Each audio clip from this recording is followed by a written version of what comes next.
is fleeting from us, that the whole patience and the things. And maybe that goes along with our readings this morning too. When we speak, when we read of things like eschatology, Christian eschatology, the end times, patience, because how many of us would just love to see full glory already? We long for that, we hope for that, and patience is it's a virtue that carries a lot of weight, isn't it? But two of our readings this morning, they are regarded as passages that are apocalyptic in that they refer to the end times. Daniel 12, 1-3, they're just three very short verses, and they say that a time of trouble is coming which is beyond anything that any nation will have ever seen before. And where the dead will rise, some to everlasting life, some to shame. And then there's Mark 13, 1-8, where Jesus is with his disciples, and it's another passage that is regarded as apocalyptic, where Jesus mentions to his disciples that there will be a time where there will be false teachers, many who will come in his name, and there will be nation that's going to rise against nation, and there's going to be earthquakes, and there's going to be famines. And this is going to be the beginning of the birth pains to the end times, is what Jesus said. There will be many false teachers, specifically those who declare that they are Jesus. It was about 20 to 25 years ago. This is a very old statistic already, and it may be very inaccurate for today. But going back to that time, in just the state of California alone, in 1 year, there had been more than 1,500 people who proclaimed that they were Jesus. Now, likely lacked a whole lot of credibility too, and where they weren't very believable in making that claim. Even when we were in Fort St. John, we had a person who had come off the street one Sunday, and he came into the building and he made his way to the front during the service, and he was obviously very disturbed. There was something that was wrong, and he stood and he turned and he faced the congregation and just stood there. And a few of the ushers had gotten up and made their way to him to give him some help and escort him out to give him some help outside of the sanctuary. And this person did not want to go, and he didn't want to leave. And he declared, in the first words he spoke, he declared that he was Jesus. And when they put him, put a hold of his arm, just took his arm, he then began to use he described, he was trying to assert that he was Jesus in a very colorful and a very metaphorical way that kind of eliminated any doubt that that could not be Jesus. Jesus just wouldn't talk like that. And they moved him out. And there will be false teachers claiming to be the Messiahs. And granted, that was not a lot of credibility there. But it's going to happen in the days to come. And it's been happening throughout the ages too, where some have declared that they were. And then there's nation that's going to rise against nation. There's earthquakes and famines in various places that will happen. Kingdom versus kingdom. And you know what? Doesn't this really all kind of sound familiar? And we've got this all happening in our time right now. But you know what? It would seem to me that when Daniel was describing these things, when he was saying these things, he could see some of these things happening within his very own day and age as well.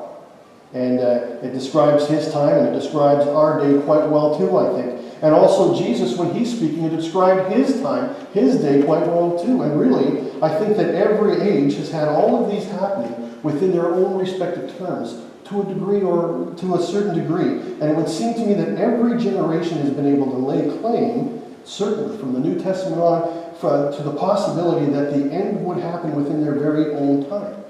And I don't think that washes away or minimizes apocalyptic teaching or discussions for our day at all, because the truth is that there is a day.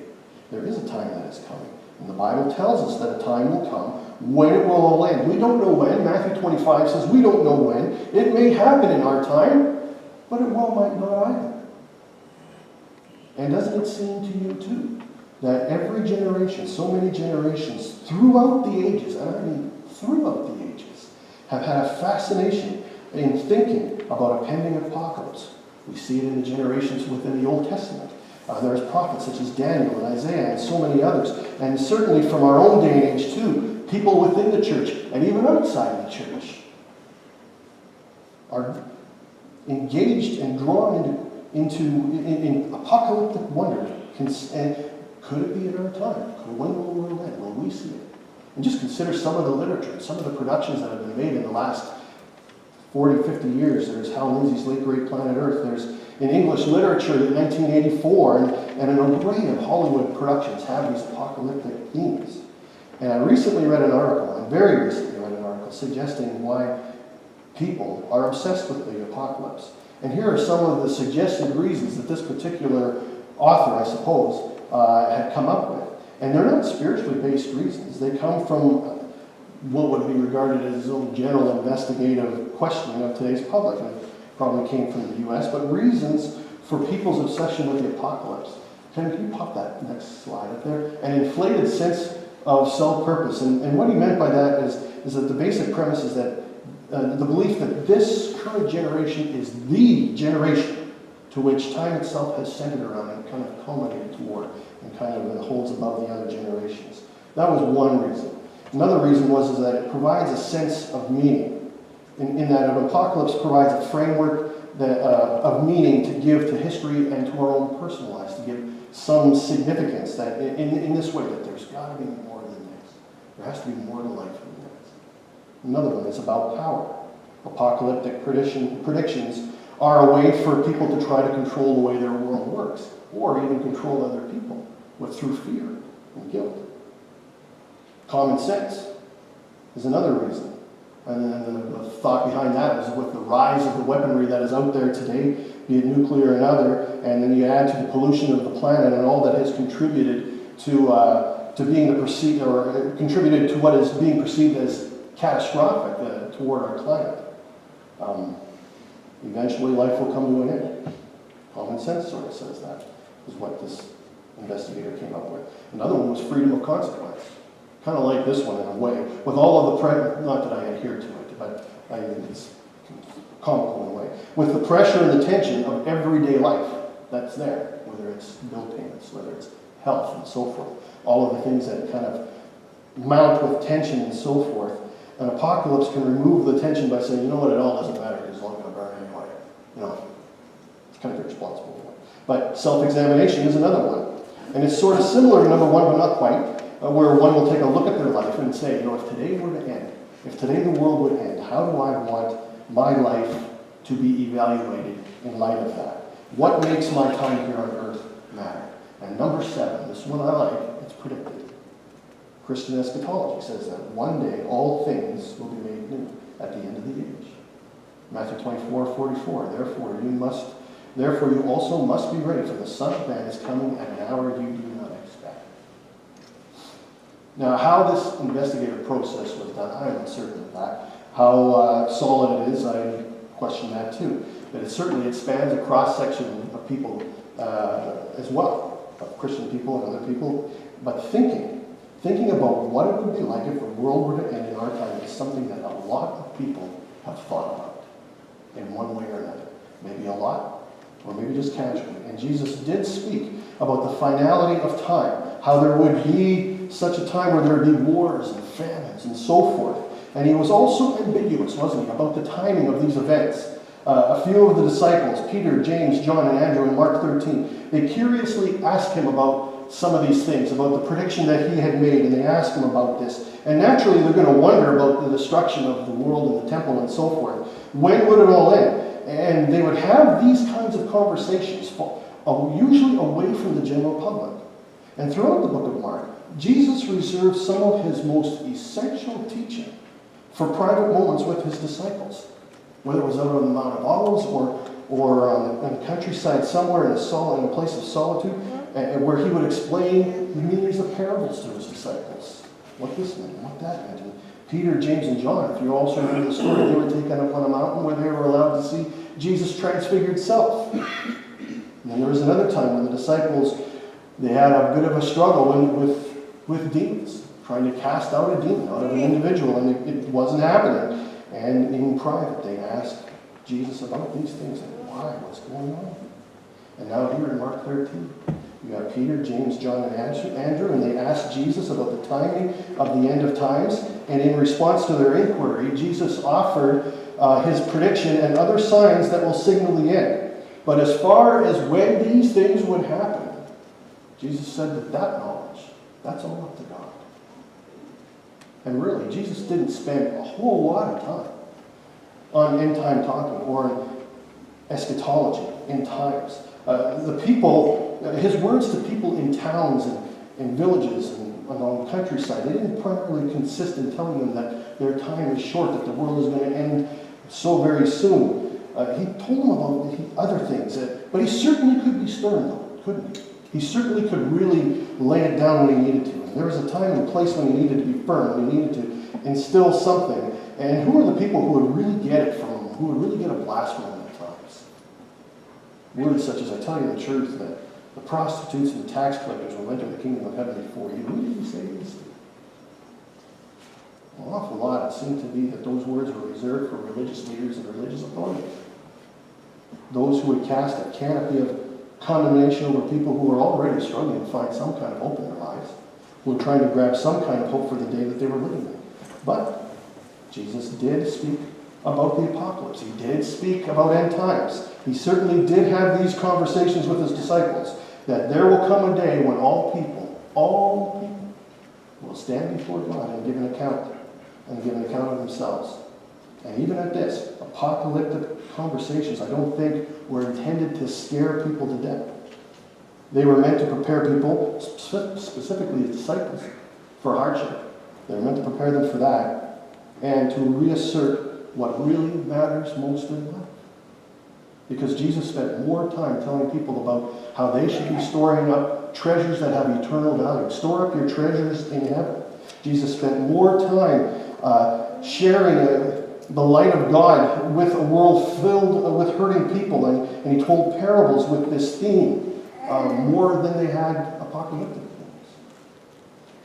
But Jesus, he spent more time telling parables that taught and preached how hope could be found and had by anyone in the here and now, regardless of someone's past circumstances or even their present situation. God could be found, and that God cared, and that God knew them and loved them, and anyone could know God. And this is what mattered most to Jesus, is that people would find God and know God personally.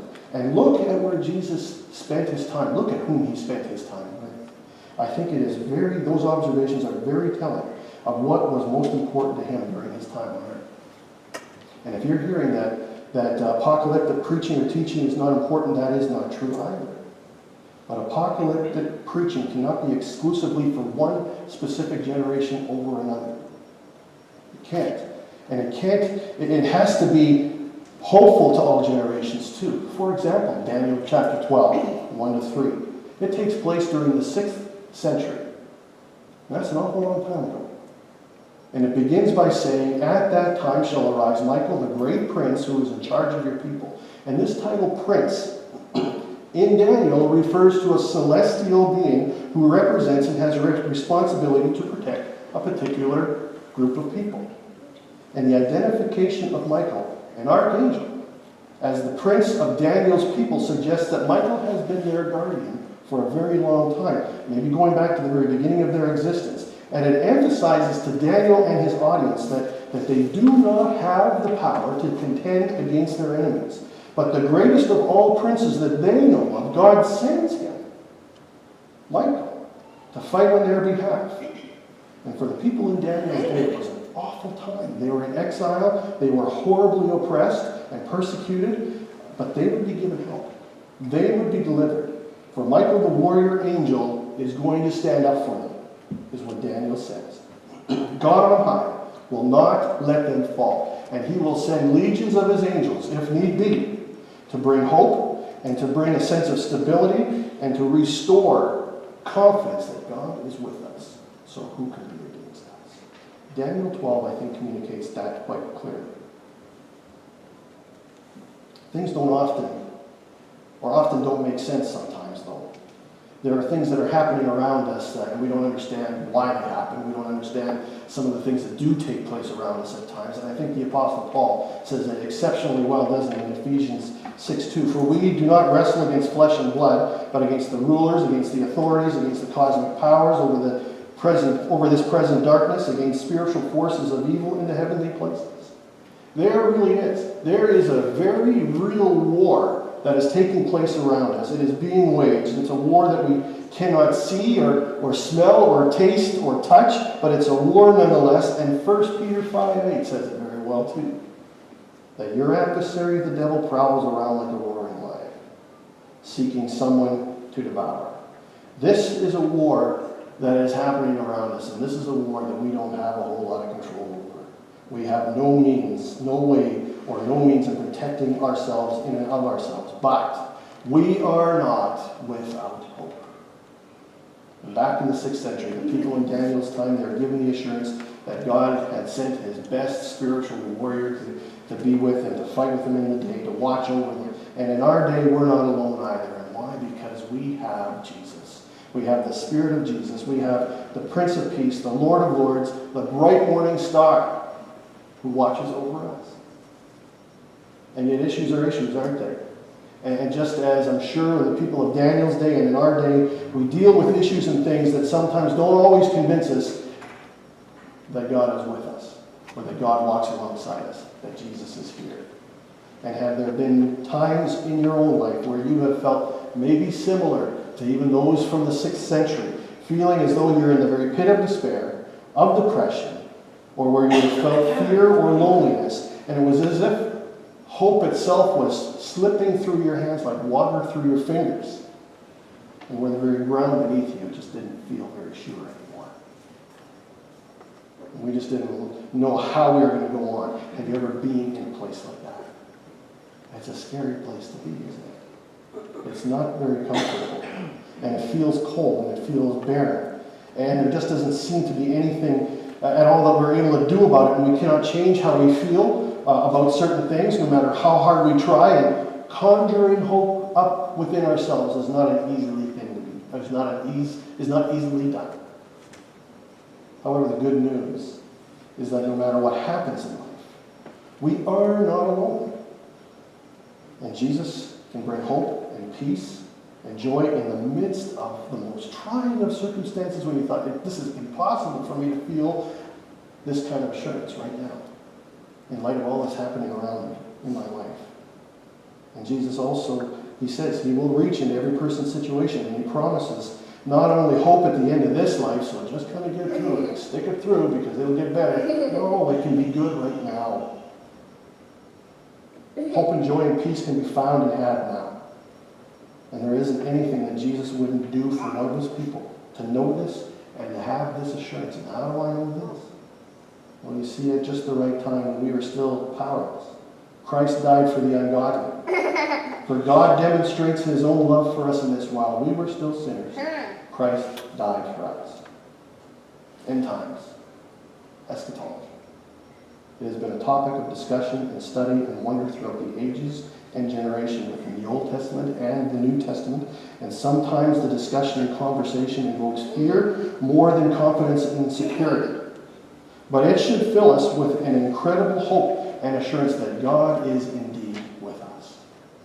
There's a poem, I can't remember the author, or a poet, I suppose, who had written Footprints in the Sand. I bet you every single person here knows of that poem. Wow, that is small. Yeah. You have to get a little closer. But it reads this: one night, a man had a dream. He dreamed he was walking along the beach with the Lord.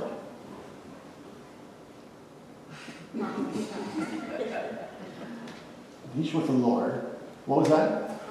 Across the, how do you see that from there? Across the sky flashed scenes from his life. For each scene, he noticed two sets of footprints in the sand. One belonged to him, and the other to the Lord. When the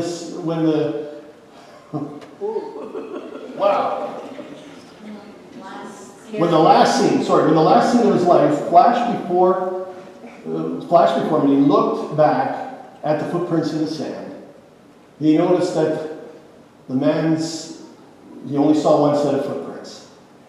And I'm going to kind of move down here a little bit to where you can see a little better. And he asked the Lord, Lord, why is it through some of the most challenging, through some of the most difficult times, through the troublesome times of my life, there's only one set of footprints? I don't understand when I needed you the most that you would leave me. And the Lord replied, my son, my precious child, I love you and I would never leave you. During the times of trial and suffering, when you see only one set of footprints, it was then that I carried you. a fantastic poem. And for me, it's reassuring to know that Jesus walks with me, not only walks with me, but carries me when I cannot hold myself up, when I cannot make it on my own, when I can't put another foot in front of the other. And I think that this is a very large point that ought to accompany any and all eschatology themes, that no matter how trying life is or becomes, that our Savior lives, and our Savior is there. And He always has been, and He always will be. And there's more. He's coming back.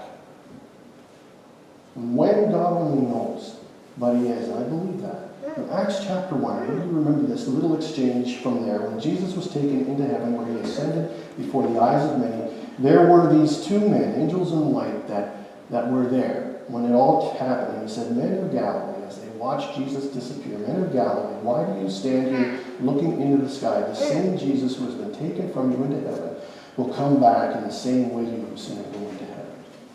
Jesus is with us now and always will be. And we're told that He's coming back. What that will look like and how that will all be, we don't really know. We have a picture of it, but we don't know exactly what that's all going to be like, and where He's going to come and escort us from this age to the next. But I believe it will happen. I do. One day. One day it will. Why don't we sing in closing? Jesus is coming again, and God will make a way.